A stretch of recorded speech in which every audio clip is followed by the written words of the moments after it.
ಏನೇ ಮಾಡಿದ್ರೂ ಕೂಡ ಒಂದು EMI ಕಟ್ಟೋಕ್ಕಾಗ್ತಾ ಇಲ್ಲ. ಜೊತೆಗೆ ಎಲ್ಲದಕ್ಕೂ ಹುಟ್ಟು ದರಿದ್ರ ಹಿಡ್ದಂಗೆ ಆಗ್ಬಿಟ್ಟಿದೆ. ಕೆಲವು ದೆವ್ವ, ಪೀಡೆ, ಭೂತ, ಗಾಳಿ, ಶಕ ಈ ರೀತಿಯಾದಂತಹ ತೊಂದರೆಗಳು ಮನೆಯಲ್ಲಿ ಒಬ್ಬರಲ್ಲ ಒಬ್ಬರಿಗೆ ಸದಾ ಅನಾರೋಗ್ಯಗಳು ಕಾಡ್ತಾ ಇರ್ತದೆ. ವಾಸ್ಕಲ್ ಮೇಲೆ, ಬಾಗಿಲಿನ ಮೇಲೆ ಅದನ್ನು ಗಂಟು ಕಟ್ಟಿ ಮೊಳೆಗೆ ಕಟ್ಟುವುದರಿಂದ ಯಾವುದೇ ಥರದ ಒಂದು ನೆಗೆಟಿವ್ ಎನರ್ಜಿ ಅಂದರೆ ದುಷ್ಟಶಕ್ತಿಗಳ ಪ್ರಭಾವ, ತಂತ್ರ, ಮಂತ್ರ, ಮಾಟ ಮತ್ತು ಯಾವುದೇ ಥರದ ಒಂದು ಭೂತ, ಪ್ರೇತ, ಗಾಳಿ, ಪಿಚಾಚಿ, ದೆವ್ವ ಈ ಥರದ ಯಾವುದೇ ಥರದ ಒಂದು ನೆಗೆಟಿವ್ ಆವರಿಸ್ಕೊಳ್ಳೋದಿಲ್ಲ. ನಮಸ್ತೆ ವೀಕ್ಷಕರೇ, ನಾನು ನಿಮ್ಮ ಮೈಸೂರಿನ ಶ್ರೀನಿವಾಸನ್. ವೀಕ್ಷಕರೇ, ಇವತ್ತು ಮನುಷ್ಯನ ಜೀವನದಲ್ಲಿ ನಾನಾ ವಿಧದ ಸಂಕಷ್ಟಗಳನ್ನು ಅನುಭವಿಸ್ತಾ ಇರ್ತಾನೆ. ಸೊ ಯಾವ ರೀತಿಯಲ್ಲಿ ಪರಿಹಾರಗಳನ್ನು ಮಾಡ್ಕೋಬೇಕಪ್ಪ ಅಂಥೇಳಿ ಸಂಕಷ್ಟಗಳ ವಿಮೋಚನೆಗೋಸ್ಕರ ಭಗವಂತ, ದೇವರು, ದಿಂಡ್ರು, ಮನೆ ಕುಲಗಳ ದೇವರು ಹೀಗೆ 108 ವಿಧದಲ್ಲಿ ಹೋಗ್ತಾ ಇರ್ತಾನೆ. ಸೊ ನೋಡಿ, ಈ ಒಂದು ತಂತ್ರದಲ್ಲಿ ನಾನು ಸಾಮಾನ್ಯವಾಗಿ ಅಂದರೆ ದಿನನಿತ್ಯ ನಮ್ಮ ಕಣ್ಮುಂದೆ ಇರುವಂತಹ ಅಥವಾ ನಮ್ಮ ದಿನಬಳಕೆಯಲ್ಲಿ ಬಳಸುವಂತಹ ವಸ್ತುವಿಂದಾಗಿ ನಮ್ಮ ಆಗುವಂಥ ಒಂದಷ್ಟು ಸಂಕಷ್ಟಗಳ ಒಂದು ಪರಿಹಾರಗಳನ್ನು ಸರಳವಾದ ರೀತಿಯಲ್ಲಿ ಈ ಒಂದು ವಿಡಿಯೋದಲ್ಲಿ ಹೇಳಲಿಕ್ಕೆ ಇಷ್ಟಪಡ್ತಾ ಇದ್ದೀನಿ ವೀಕ್ಷಕರೇ. ದಯಮಾಡಿ ಈ ಒಂದು ವಿಡಿಯೋವನ್ನು ಸ್ಕಿಪ್ ಮಾಡದೆ ಸಂಪೂರ್ಣವಾಗಿ ಈ ಒಂದು ವಿಡಿಯೋವನ್ನು ನೋಡಿ ಅಂತ ನಾನು ಹೇಳೋಕ್ಕೆ ಇಷ್ಟಪಡ್ತೀನಿ. ನೋಡಿ, ಮೊದಲನೇದಾಗಿ ಏನು ಹೇಳ್ತೀನಿ ಅಂದರೆ, ಇವತ್ತು ನಾವು ದಿನನಿತ್ಯ ಬಳಸುವಂತಹ ಅರಿಶಿನ ನೋಡಿ, ಬಹಳ ಅದ್ಭುತವಾದಂತಹ ಒಂದು ವಸ್ತು ಅದು. ಇದು ನಾವೇನು ಹೇಳ್ತೀವಿ ಅಂದರೆ ಆ್ಯಂಟಿಬಯೋಟಿಕ್ ಆಗಿ ವರ್ಕ್ ಮಾಡುತ್ತೆ ಮನುಷ್ಯನ ಜೀವನದಲ್ಲಿ. ಮೆಡಿಕಲ್ಲಿ ನೋಡಿದ್ರೆ ಆ್ಯಂಟಿಸೆಪ್ಟಿಕ್ ಆಗಿ ತುಂಬಾ ವರ್ಕ್ ಮಾಡುವಂತಹ ಒಂದು ಆಯುರ್ವೇದಿಕ್ ಔಷಧಿ ಗುಣಗಳು ಹೊಂದಿರತಕ್ಕಂತಹ ಒಂದು ಅದ್ಭುತವಾದಂತಹ ಒಂದು ವಸ್ತು. ಇದನ್ನು ನಾವು ನಮ್ಮ ಅಡಿಗೆ, ಆಹಾರ ಇತ್ಯಾದಿ, ಪೂಜಾ ಪುನಸ್ಕಾರ ಎಲ್ಲದಕ್ಕೂ ಕೂಡ ನಾವು ಇದನ್ನು ಬಳಸ್ತೀವಿ. ಇದರೊಟ್ಟಿಗೆ ಒಂದು ಕಬ್ಬಿಣದ ಮೊಳೆ, ಈ 2 ಪದಾರ್ಥಗಳಿಂದ ನೋಡಿ, ಏಕೆಂದರೆ ಇವತ್ತು ಯಾವುದ್ಯಾವುದೋ ದೊಡ್ಡ ದೊಡ್ಡ ಕಾರ್ಯಗಳಿಗೋಸ್ಕರ ನಾವು ಧರ್ಮಸ್ಥಳ, ಕಾಳಹಸ್ತಿ, ಸುಬ್ರಹ್ಮಣ್ಯ, ತಿರುಪತಿ ಇಂಥ ಕಡೆ ಎಲ್ಲ ಹೋಗಿ ದೇವಸ್ಥಾನಗಳಲ್ಲಿ ನಾವು ಹೋಗಿ ಸಾಷ್ಟಾಂಗ ಮಾಡಿದ್ದೇನು, ಮುಡಿಗಳು ಕೊಟ್ಟಿದ್ದೇನು, ಕಷ್ಟ ನಿವಾರಣೆ ಆಗಲಿ ಅಂಥೇಳಿ ಪ್ರಾರ್ಥನಾದಿಗಳನ್ನು ಮಾಡ್ತಾನೇ ಇದ್ದೀವಿ. ಸೊ ಕೆಲವು ಜನಗಳಿಗೆ ಆ ಒಂದು ಕ್ಷೇತ್ರಗಳಿಗೆ ಆಗಲಿ, ಕೆಲವೊಂದು ಸ್ಥಳಗಳಿಗೆ ಆಗಲಿ ಹೋಗಲಿಕ್ಕೆ ಅಶಕ್ತರಾಗಿರ್ತಾರೆ. ಸೊ ಭಗವಂತ ಏನಪ್ಪ ನಮ್ಮ ಜೀವನ ಅನ್ನುವಂತಹ ರೀತಿಯಲ್ಲಿ ಕೊರಗ್ತಾ ಇರತಕ್ಕಂತಹ ಕುಟುಂಬಗಳು ತುಂಬ ಇದೆ. ಅಂತಹ ಒಂದು ವ್ಯವಸ್ಥೆ ಇರತಕ್ಕಂಥವ್ರಿಗಾಗಿರ್ಬೋದು, ಯಾರಾದರೂ ಓಕೆ. ಸೊ ಜೀವನದಲ್ಲಿ ಸಂಕಷ್ಟ, ನೋವುಗಳಿಂದ ಕೊರಗ್ತಾ ಇರತಕ್ಕಂಥವ್ರು ಈ ಒಂದು ತಂತ್ರಗಳಿಂದಾಗಿ ಬಹಳ ಸುಲಭವಾದ ರೀತಿಯಲ್ಲಿ ಯಶಸ್ಸನ್ನು ನೀವು ಪಡ್ಕೋಬೋದಾಗಿರ್ತದೆ ವೀಕ್ಷಕರೇ. ಬಹಳ ಅದ್ಭುತವಾದಂತಹ ಮಾಹಿತಿ ಇದಾಗಿರ್ತದೆ ನೋಡಿ. ಮೊದಲನೇದಾಗಿ ಏನು ಹೇಳೋಕ್ಕೆ ಇಷ್ಟಪಡ್ತೀನಿ ಅಂತಂದರೆ, ಇವತ್ತು ಈ ಅರಿಶಿಣದ ಒಂದು ವ್ಯವಸ್ಥೆ ಜೊತೆಗೆ ಕಬ್ಬಿಣದ ಮೊಳೆಯಿಂದಾಗಿ ಪ್ರಮುಖವಾಗಿ ಧನಕನಕಗಳ ಕೊರತೆ. ಇವತ್ತು ಎಷ್ಟು ದುಡಿದ್ರೂ ದುಡ್ಡು ಕೈಯಲ್ಲಿ ನಿಲ್ತಾ ಇಲ್ಲ, ದುಡ್ಡು ಬರ್ತಾ ಇದೆ, ಎಲ್ಲಿ ಹೋಗ್ತಾ ಇದೆ ಅನ್ನೋದು ಗೊತ್ತಾಗ್ತಾ ಇಲ್ಲ. ಧನಕನಕಗಳ ಸಂಕಷ್ಟದ ಗೂಡಾಗ್ತಾ ಇದೆ ನಮಗೆ. ಧನಕನಕಗಳು ಅಭಿವೃದ್ಧಿ ಆಗ್ತಾ ಇಲ್ಲ. ಏನೇ ಮಾಡಿದ್ರೂ ಕೂಡ ಒಂದು EMI ಕಟ್ಟೋಕ್ಕಾಗ್ತಾ ಇಲ್ಲ. ಜೊತೆಗೆ ಎಲ್ಲದಕ್ಕೂ ಹುಟ್ಟು ದರಿದ್ರ ಹಿಡ್ದಂಗೆ ಆಗ್ಬಿಟ್ಟಿದೆ. ವ್ಯವಹಾರ ಮಾಡ್ತಾ ಇದ್ದೀವಿ, ಕೆಲಸ ಮಾಡ್ತಾ ಇದ್ದೀವಿ, ವಾರಾನ್ಗಟ್ಲೆ ದುಡಿದ್ರೆ 10,000 ದುಡಿಯೋಕ್ಕೆ ಸಾಧ್ಯ ಆಗ್ತಾ ಇಲ್ಲ. ಅದು ಎಷ್ಟೋ ದುಡ್ಕೊಂಬಂದರೂ ಕೂಡ ಅದು ಅರ್ಧ ಗಂಟೆಯಲ್ಲಿ ನಿಲ್ತಾ ಇಲ್ಲ. ಇಂತಹ ಪರಿಸ್ಥಿತಿಯಲ್ಲಿ ಧನಕನಕಗಳ ಕೊರತೆಯಿಂದಾಗಿ ನೋವನ್ನು ಅನುಭವಿಸ್ತಾ ಇದ್ದರೆ, ದುಡಿದ್ರೂ ದುಡ್ಡು ನಿಲ್ತಾ ಇಲ್ಲ ಅನ್ನುವಂಥ ವ್ಯವಸ್ಥೆಗೆ ಏನು ಮಾಡಬೇಕು? ಹಳದಿ ನೋಡಿ, ಸೂಕ್ಷ್ಮವಾಗಿ ನೋಟ್ ಮಾಡ್ಕೊಳ್ಳಿ ವೀಕ್ಷಕರೇ. ಹಳದಿ ಬಟ್ಟೆಯಲ್ಲಿ ಕಬ್ಬಿಣದ ಮೊಳೆ ಮತ್ತು ಅರಿಶಿಣವನ್ನು ಕಟ್ಟಿ ತಿಜೋರಿಯಲ್ಲಿ ಇಟ್ಟರೆ ನೋಡಿ, ಹಳದಿ ಬಟ್ಟೆ, ಅರಿಶಿಣದ ಒಂದು ಬಟ್ಟೆಯನ್ನು ತೆಗೆದುಕೊಂಡು ಕಬ್ಬಿಣದ ಒಂದು ತುಂಡು, ಸ್ವಲ್ಪ ಅರಿಶಿಣವನ್ನು ಹಾಕಿ ಅದನ್ನು ನಿಮ್ಮ ತಿಜೋರಿಯಲ್ಲಿ ಇಡುವುದರಿಂದ ನೀವು ಇಟ್ಟ ಹಣ ದುಪ್ಪಟ್ಟಾಗ್ತಾ ಹೋಗ್ತದೆ, ಹಣ ಸೇವ್ ಆಗ್ತಾ ಹೋಗ್ತದೆ. ಧನಕನಕಗಳು ಇನ್ನೂ ಹೆಚ್ಚಿನ ಮಟ್ಟದಲ್ಲಿ ಹಂತವಾಗಿ ಬೆಳೀಲಿಕ್ಕೆ ಅನುಕೂಲ ಆಗ್ತದೆ ಅಂತ ಹೇಳಲಿಕ್ಕೆ ಇಷ್ಟಪಡ್ತೇನೆ ವೀಕ್ಷಕರೇ. ಹಾಗೆ ವಿಶೇಷವಾಗಿ ಏನು ಹೇಳಲಿಕ್ಕೆ ಇಷ್ಟಪಡ್ತೀನಿ ಅಂದರೆ, ಇವತ್ತು ಕೆಲವು ಮನೆಗಳಲ್ಲಿ ಒಂದು ಹುಟ್ಟು ದರಿದ್ರ ಆಗ್ಬಿಟ್ಟಿರುತ್ತೆ. ಅಂದರೆ ಮನೆಯಲ್ಲಿ ಒಂದು ಸಕಾರಾತ್ಮಕ ಶಕ್ತಿ ಅನ್ನೋದೇ ಇರೋದಿಲ್ಲ. ಕಂಪ್ಲೀಟ್ಲಿ ನಕಾರಾತ್ಮಕ ಶಕ್ತಿಗಳು, ಅಂದರೆ ಕೆಲವು ದೆವ್ವ, ಪೀಡೆ, ಭೂತ, ಗಾಳಿ, ಶಕ ಈ ರೀತಿಯಾದಂತಹ ತೊಂದರೆಗಳು ಮನೆಯಲ್ಲಿ ಒಬ್ಬರಲ್ಲ ಒಬ್ಬರಿಗೆ ಸದಾ ಅನಾರೋಗ್ಯಗಳು ಕಾಡ್ತಾ ಇರ್ತದೆ. ಕುಟುಂಬದ ವ್ಯವಸ್ಥೆ ದಿನನಿತ್ಯ ನಾಶ ಆಗ್ತಾನೇ ಇರ್ತದೆ. ಒಬ್ಬರನ್ನ ಸರಿ ಮಾಡ್ಲಿಕ್ಕೆ ಹೋದರೆ ಇನ್ನೊಬ್ರಿಗೇನೋ ಆಗಿರ್ತದೆ. ಹೀಗೆ ಇದರಿಂದಾಗಿ ಮನಸ್ಥಿತಿ ಕುಟುಂಬದಲ್ಲಿ ಇರ್ತಕ್ಕಂಥವ್ರಿಗೇ ಅವ್ರವ್ರಿಗೇ ಮನಸ್ಥಿತಿ ಚೆನ್ನಾಗಿರಲ್ಲ.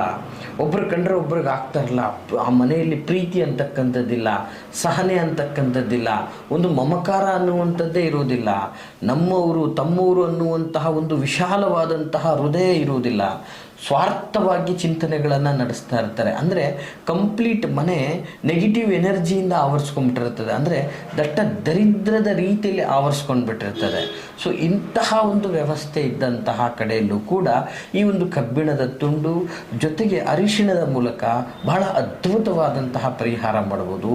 ಏನಪ್ಪ ಅಂತಂದರೆ, ಒಂದು ಕೆಂಪು ವಸ್ತ್ರ, ಸಾಮಾನ್ಯವಾಗಿ ಇದು ಬನಸಾರಿ ಅಂಗಡಿಗಳಲ್ಲಿ ಸಿಗುತ್ತೆ, ಮನೆಯಲ್ಲೂ ಸಹ ಇದ್ದಂಥದ್ದು ಕೆಂಪು ಬಟ್ಟೆ, ಒಂದು ಸಣ್ಣ ಕರವಸ್ತ್ರದ ಸೈಜಿನಲ್ಲಿ ಒಂದು ಸಣ್ಣ ಕೆಂಪು ಬಟ್ಟೆಯನ್ನು ತೆಗೆದುಕೊಂಡು ಅದರಲ್ಲಿ ಒಂದು ಕಬ್ಬಿಣದ ತುಂಡು ಜೊತೆಗೆ ಅರಿಶಿಣವನ್ನು ಹಾಕಿ ಮನೆಯ ಮುಖ್ಯ ದ್ವಾರಕ್ಕೆ, ನಾವೇನು ಹೇಳ್ತೀವಿ ಮುಖ್ಯ ದ್ವಾರ ಅಂತ ಎಂಟ್ರಿ ಕೊಡ್ತೀವಲ್ಲ, ಮೇನ್ ಬಾಗಿಲು, ಆ ಬಾಗಿಲಿಗೆ ಒಳಗಾದಂಗೆ ಆ ಒಂದು ವಾಸ್ಕಲ್ ಮೇಲೆ, ಬಾಗಿಲಿನ ಮೇಲೆ ಅದನ್ನು ಗಂಟು ಕಟ್ಟಿ ಮೊಳೆಗೆ ಕಟ್ಟುವುದರಿಂದ ಯಾವುದೇ ಥರದ ಒಂದು ನೆಗೆಟಿವ್ ಎನರ್ಜಿ, ಅಂದರೆ ದುಷ್ಟಶಕ್ತಿಗಳ ಪ್ರಭಾವ, ತಂತ್ರ ಮಂತ್ರ ಮಾಟ ಮತ್ತು ಯಾವುದೇ ಥರದ ಒಂದು ಭೂತ ಪ್ರೇತ ಗಾಳಿ ಪಿಚಾಚಿ ದೆವ್ವ ಈ ಥರದ ಯಾವುದೇ ಥರದ ಒಂದು ನೆಗೆಟಿವ್ ಆವರಿಸ್ಕೊಳ್ಳೋದಿಲ್ಲ.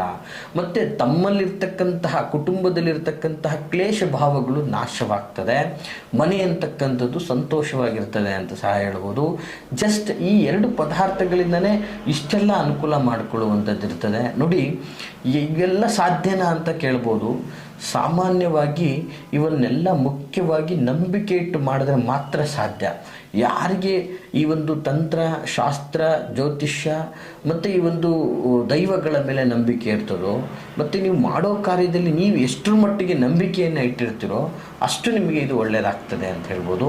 ಮತ್ತು ಯಾವುದೇ ಕಾರ್ಯ ಮಾಡಲಿಕ್ಕೆ ಹೋದರೂ ಕೂಡ ನಂಬಿಕೆಯಿಂದ ಮಾಡಬೇಕು ಅಂತಕ್ಕಂಥದ್ದು ಇದರ ಉದ್ದೇಶವಾಗಿರ್ತದೆ ವೀಕ್ಷಕರೇ.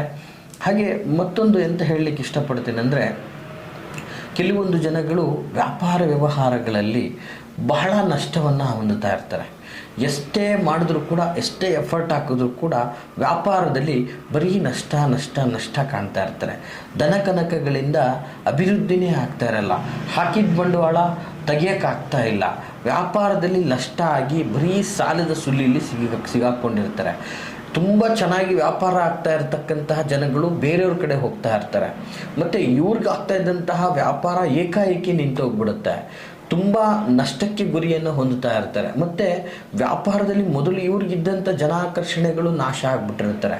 ಮತ್ತು ಹೊಸದಾಗಿ ವ್ಯಾಪಾರ ಪ್ರಾರಂಭ ಮಾಡಲಿಕ್ಕೆ ನಾನಾ ವಿಧದ ಸಂಕಷ್ಟಗಳಾಗ್ತಾ ಇರುತ್ತೆ. ಹೀಗೆ ವ್ಯಾಪಾರ ವ್ಯವಹಾರಗಳಿಂದ ಲಾಭ ಸಿಗದೆ ನೊಂದಿದ್ರೆ, ವ್ಯಾಪಾರ ವ್ಯವಹಾರದಲ್ಲಿ ಜನಗಳ ಆಕರ್ಷಣೆ ಆಗ್ತಾ ಇಲ್ಲ, ಮತ್ತು ಹೊಸದಾಗಿ ಏನೂ ಡೆವಲಪ್ ಮಾಡೋಕ್ಕಾಗ್ತಾ ಇಲ್ಲ, ತುಂಬ ಕುಂದುಕೊರತೆಗಳಾಗ್ತಾ ಇದೆ, ವ್ಯಾಪಾರದಲ್ಲಿ ಮಾಡ್ತಕ್ಕಂತಹ ಜಾಗದಲ್ಲಿ ಕೆಲಸಗಾರರಿಂದ ಕಿರಿಕಿರಿಗಳಾಗ್ತಾ ಇದೆ, ಕೆಲಸಗಾರರ ತೊಂದರೆ ನಡೀತಾ ಇದೆ. ಸೊ ಈ ಥರದ್ದೆಲ್ಲ ವ್ಯವಸ್ಥೆಗಳಿದ್ದಾಗಲೂ ಕೂಡ ತುಂಬ ಸಮಸ್ಯೆಯನ್ನು ಅನುಭವಿಸ್ತಾ ಇದ್ದರೆ ಈ 2 ವಸ್ತುಗಳಿಂದನೂ ಕೂಡ ಬಹಳ ಸರಳವಾದ ಪರಿಹಾರವನ್ನು ನೀವು ಪಡ್ಕೋಬೋದಾಗಿರ್ತದೆ. ಏನಪ್ಪ ಅಂತಂದರೆ, ಕಪ್ಪು ಬಟ್ಟೆಯಲ್ಲಿ ಕಬ್ಬಿಣದ ಮೊಳೆ ಮತ್ತು ಅರಿಶಿಣವನ್ನು ಕಟ್ಟಿ ಅರಳಿ ಮರದ ಕೆಳಗೆ ಇಟ್ಟರೆ, ನೋಡಿ ಸಾಮಾನ್ಯವಾಗಿ ಎಲ್ಲೆಲ್ಲೂ ಅಲ್ಲ, ಕಪ್ಪು ಬಟ್ಟೆಯಲ್ಲಿ ಕಬ್ಬಿಣದ ತುಂಡು ಸ್ವಲ್ಪ ಅರಿಶಿಣವನ್ನು ಹಾಕಿ ಅರಳಿ ಮರದ ಕೆಳಗಡೆ ನಿಮ್ಮ ಒಂದು ವ್ಯಾಪಾರ ಅಭಿವೃದ್ಧಿಗೋಸ್ಕರ ಪ್ರಾರ್ಥನೆಯನ್ನು ಮಾಡಿ ಇಡುವುದರಿಂದ ವ್ಯಾಪಾರದಲ್ಲಿ ಖಂಡಿತವಾಗಿ ನಿಮಗೆ ಲಾಭ ಆಗ್ತದೆ, ಮತ್ತು ಜಯ ಸಿಗ್ತದೆ, ಅಭಿವೃದ್ಧಿಯನ್ನು ನೀವು ಕಾಣ್ಬೋದು ಅಂತ ಹೇಳಲಿಕ್ಕೆ ಇಚ್ಛೆ ಪಡ್ತೀನಿ ನಾನು. ಹಾಗೆ ಅಡುಗೆ ಮನೆಯಲ್ಲಿ ವಿಶೇಷವಾಗಿ ನೋಡಿ, ಇವತ್ತು ಒಂದು ಮನೆ ಅಂತಂದಾಗ ಅಡುಗೆ ಮನೆ ಬಹಳ ಪವಿತ್ರವಾದಂಥ ಸ್ಥಾನ ಮತ್ತು ಬಹಳ ಪ್ರಾಧಾನ್ಯತೆಯನ್ನು ಕೊಡ್ತೀವಿ ನಾವಲ್ಲಿ. ವಿಶೇಷವಾಗಿ ಏನು ಹೇಳಕ್ಕೆ ಇಷ್ಟಪಡ್ತೀವಿ ಅಂದರೆ, ಅಲ್ಲಿ ಹೆಚ್ಚಿನ ಸಮಯ ಕಳೆಯುವಂಥದ್ದು ಒಂದು ತಾಯಿ ಆಗಿರ್ಬೋದು ಅಥವಾ ಒಂದು ಪತ್ನಿ ಆಗಿರ್ಬೋದು ಅಂತ ಹೇಳ್ಬೋದು. ಇಲ್ಲಿ ಪರಸ್ಪರ ಸದಾ ಯಾವಾಗಲೂ ಗಂಡ ಹೆಂಡತಿಯರಿ ಜಗಳ ಆಗ್ತಾ ಇರುತ್ತೆ, ಕಿರಿಕಿರಿಗಳಾಗ್ತಾ ಇದೆ, ಗಂಡ ಹೆಂಡತಿಯನ್ನು ಅರ್ಥ ಮಾಡ್ಕೊಳ್ತಾ ಇಲ್ಲ ಅಥವಾ ಹೆಂಡತಿ ಗಂಡನನ್ನು ಅರ್ಥ ಮಾಡ್ಕೊಳ್ತಾ ಇಲ್ಲ, ಕುಟುಂಬದಲ್ಲಿ ಗಂಡ ಹೆಂಡತಿಯರ ಕಲಹಗಳು ಹೆಚ್ಚಾಗ್ತಾ ಇದೆ, ನಾನು ಹೆಚ್ಚು ನೀನು ಹೆಚ್ಚು ಅನ್ನುವಂತಹ ನಾನತ್ವ ಬೆಳೀತಾ ಇದೆ, ಸಂಸಾರದಲ್ಲಿ ಒಂದು ಸಾಮರಸ್ಯ ಇಲ್ಲ, ಪತಿ ಪತ್ನಿಯರಲ್ಲಿ ಒಂದು ವಿರಸ ಇಲ್ಲ, ಒಂದು ಅದ್ಭುತವಾದಂತಹ ಒಂದು ಹೊಂದಾಣಿಕೆ ಇಲ್ಲ ಅನ್ನುವಂತಹ ವ್ಯವಸ್ಥೆಗಳು ಬಹಳ ಕುಟುಂಬಗಳಲ್ಲಿ ನಾವು ನೋಡ್ತಾ ಇರ್ತೀವಿ. ಇಂತಹ ಒಂದು ಪರಿಸ್ಥಿತಿಯಲ್ಲೂ ಕೂಡ ಸರಳವಾದಂತಹ ರೀತಿಯಲ್ಲಿ ಪರಿಹಾರವನ್ನು ಮಾಡ್ಬೋದು ವೀಕ್ಷಕರೇ. ಅದು ಬಹಳ ಅದ್ಭುತವಾದಂಥ ರೀತಿಯಲ್ಲಿ ಬರೀ ಒಂದು ಕಬ್ಬಿಣದ ಮೊಳೆ ಜೊತೆಗೆ ಅರಿಶಿಣದ ಒಂದು ಸ್ವಲ್ಪ ಪದಾರ್ಥವನ್ನು ತೆಗೆದುಕೊಂಡು ಮಾಡಬೇಕಾಗಿರೋದಿಷ್ಟೇ. ಅಡುಗೆ ಮನೆಯಲ್ಲಿ ನೋಡಿ, ಕರೆಕ್ಟಾಗಿ ನೋಟ್ ಮಾಡ್ಕೊಳ್ಳಿ ವೀಕ್ಷಕರೇ, ಅಡುಗೆಯ ಮನೆಯಲ್ಲಿ ಬೆಳ್ಳಿಯ ಬಟ್ಟಲಿರಬೇಕು. ಆ ಒಂದು ಬೆಳ್ಳಿಯ ಬಟ್ಟಲಲ್ಲಿ ಕಬ್ಬಿಣದ ಒಂದು ತುಂಡು ಸ್ವಲ್ಪ ಅರಿಶಿಣವನ್ನು ಹಾಕಿ ಆ ಅಡುಗೆ ಮನೆಯಲ್ಲಿ ಇಡುವುದರಿಂದ ನಿಮ್ಮಲ್ಲಿ ಮನೆಯಲ್ಲಿರ್ತಕ್ಕಂತಹ ಘರ್ಷಣೆ, ಅಂದರೆ ಪರಸ್ಪರ ಪತಿ ಪತ್ನಿಯರಲ್ಲಿ ಆಗುವಂತಹ ಘರ್ಷಣೆ ದೂರ ಆಗ್ತದೆ, ಒಂದು ಅದ್ಭುತ ಆಕರ್ಷಣೆ ಒಂದಾಗ್ತದೆ ಅವರಿಬ್ಬರಲ್ಲಿ, ಅನ್ಯೋನ್ಯತೆ ಹೆಚ್ಚಾಗ್ತದೆ, ಸಂತೋಷಕ್ಕೆ ಒಂದು ಅದ್ಭುತ ದಾರಿ ಆಗ್ತದೆ ಅಂತ ನಾನು ಹೇಳಲಿಕ್ಕೆ ಇಷ್ಟಪಡ್ತೀನಿ. ಮತ್ತು ಇದು ನಿಮ್ಮ ಒಂದು ಆದರ್ಶ ಜೀವನಕ್ಕೆ ತುಂಬ ಸಹಾಯವಾಗ್ತದೆ ಅಂತ ಹೇಳಿದ್ರು ಕೂಡ ತಪ್ಪಾಗಲಿಕ್ಕಿಲ್ಲ ವೀಕ್ಷಕರೇ. ನೋಡಿ, ಜಸ್ಟ್ ಈ ಒಂದು ಕಬ್ಬಿಣದ ಮೊಳೆ ಅರಿಶಿಣದಿಂದನೇ ಇಷ್ಟೆಲ್ಲ ಬದಲಾವಣೆಯನ್ನು ಮಾಡಿಕೊಳ್ಳಲಿಕ್ಕೆ ಸಾಧ್ಯವಿದೆ ಅಂದರೆ ಶಾಸ್ತ್ರದಲ್ಲಿ, ದಯಮಾಡಿ ಇಂತಹ ಒಂದು ಸಣ್ಣ ಪುಟ್ಟ ಒಂದು ಪ್ರಿಡಿಕ್ಷನ್ಗಳನ್ನು, ತಂತ್ರಗಳನ್ನು ಫಾಲೋಅಪ್ ಮಾಡಿ ಈ ಎಲ್ಲ ಥರದ ಒಂದು ಸಂಕಷ್ಟಗಳಿಂದ ನೀವು ಮುಕ್ತಿ ಹೊಂದಿ ಅಂತ ನಾನು ಕೇಳಲಿಕ್ಕೆ ಇಷ್ಟಪಡ್ತೀನಿ ವೀಕ್ಷಕರೇ. ಈ ಎಲ್ಲ ಮಾಹಿತಿ ತಮಗೆ ಇಷ್ಟವಾಗಿದ್ದರೆ ದಯವಿಟ್ಟು ಲೈಕ್ ಮಾಡಿ, ಜೊತೆಗೆ ನಿಮ್ಮ ವೈಯಕ್ತಿಕ ಪ್ರಶ್ನೆಗಳನ್ನು ಏನೇ ಕೇಳದಿದ್ದರೂ ಕೂಡ ವಿಡಿಯೋದಲ್ಲಿ ಕಾಣ್ತಾ ಇರುವಂತಹ ಸಂಖ್ಯೆಗೆ ಕರೆ ಮಾಡಿ ಕೇಳ್ಬೋದು ಅಂತ ಹೇಳಕ್ಕೆ ಇಷ್ಟಪಡ್ತೀನಿ. ಜೊತೆಗೆ ಯಾರೆಲ್ಲ ಕಷ್ಟದಲ್ಲಿದ್ದೀರೋ ಅವ್ರಿಗೆ ಈ ಒಂದು ವಿಡಿಯೋಗಳನ್ನು ಶೇರ್ ಮಾಡಿ, ಜೊತೆಗೆ ನಿಮಗೆ ಯಾವ ರಿಲೇಟೆಡ್ ವಿಡಿಯೋಗಳು ಬೇಕಾಗ್ತದೆ ಅದನ್ನು ಕಮೆಂಟ್ ಬಾಕ್ಸಲ್ಲಿ ಕಮೆಂಟ್ ಮಾಡಿ ಅಂತ ಹೇಳ್ತಾ ಎಲ್ರಿಗೂ ಶುಭವಾಗಲಿ. ಜೊತೆಗೆ ನಮ್ಮನ್ನು ನೇರವಾಗಿ ಭೇಟಿ ಮಾಡಬೇಕು ಅಂದರೆ ನಾವಿರುವಂತಹ ವಿಳಾಸ ಮೈಸೂರಿನ ವಿಜಯನಗರ 2ನೇ ಹಂತ KD ಸರ್ಕಲಲ್ಲಿ ನಮ್ಮ ಕಚೇರಿ ಇರ್ತಕ್ಕಂಥದ್ದು. ತಾವು ನಮ್ಮನ್ನು ನೇರವಾಗಿಯೂ ಸಹ ಬಂದು ಭೇಟಿಯಾಗ್ಬೋದು ಅಂತ ಹೇಳ್ತಾ ಎಲ್ಲರಿಗೂ ಶುಭವಾಗಲಿ. ನಮಸ್ಕಾರ.